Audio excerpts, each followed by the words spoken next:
I pledge allegiance to the flag of the United States of America and to the republic which it stands, one nation, under God, indivisible, and with justice for all. Hello.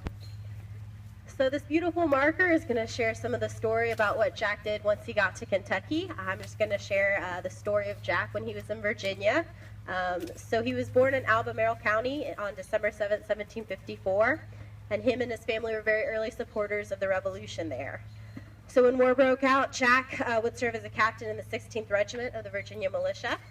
And by 1781, Virginia was not doing very well in the Revolution. They were running out of supplies, they were running out of people, things were kind of in chaos, and so they were in a very precarious position. In January, Benedict Arnold would actually land on the Virginia coast, and with 2,000 or so British soldiers, he raided towns up and down the James River, and he forced the Virginia legislature at that time to retreat west to Charlottesville to avoid being captured. General Cornwallis took notice, and he came to join Arnold and decided to eliminate the Virginia government entirely. He knew they were largely unprotected in Charlottesville, and it kind of made them sitting ducks. And if he succeeded, he could capture Thomas Jefferson, the author of the Declaration of Independence. He would also capture Benjamin Harrison, Richard Henry Lee, and Thomas Nelson Jr., who were all signers of the Declaration. And he would also capture the Speaker, Patrick Henry. So there were a lot of important people in Virginia at the time. And they actually sent in Colonel Tarleton, who's known as Butcher Tarleton, to go and to capture the Virginia legislator.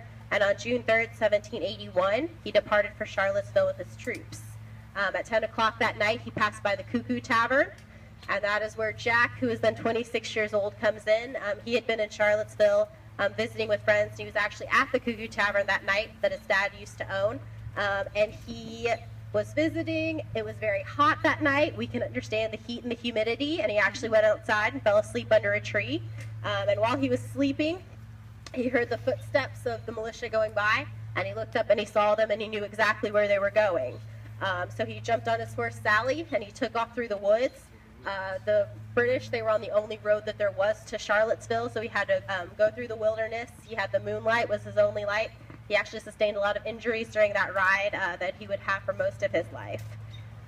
He made it all the way to Charlottesville about 3 hours before the British at 4:30 in the morning. He would have enough time to share a glass of wine with Thomas Jefferson and then head on out over to Swan Tavern, where many of the other legislators were. So everybody was able to escape. Only 7 Virginia legislature members were captured that night. Thomas Jefferson made it out. Everybody else made it out. So on June 15th, the legislature reconvened and passed a resolution ordering the governor to present Jack with a sword and a pair of pistols in gratitude. And so Tarleton's mission was a failure. If he had succeeded, all of those men probably would have been captured and sent back to Britain and executed. And there's a very good chance that the American Revolution could have ended differently. So he is widely known as the, thank you, Paul Revere of the South, but he's actually much better than Paul Revere. So I'm more of a fan of Paul Revere being the Jack Juett of the North. Thank you all for being here.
Represents an emblem.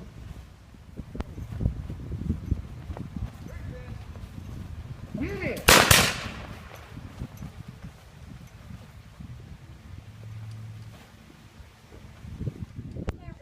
So behind me they finished the festivities of unveiling a new historical marker here at the Jack Juett House. And in the rest of this video here you'll hear some of the story about Jack Juett.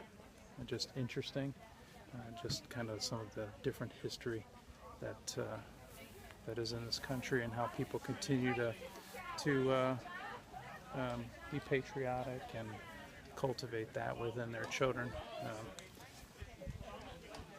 This was put on a lot by the children of the American colonists, and just a group of people that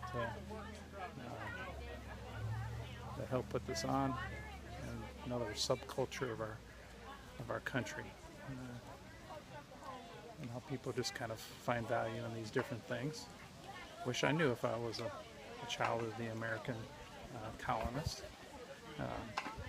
Anyway, it's June 18th, 2016, and they're wrapping up the festivities here, fixing to go do a little bit of a tour of the house.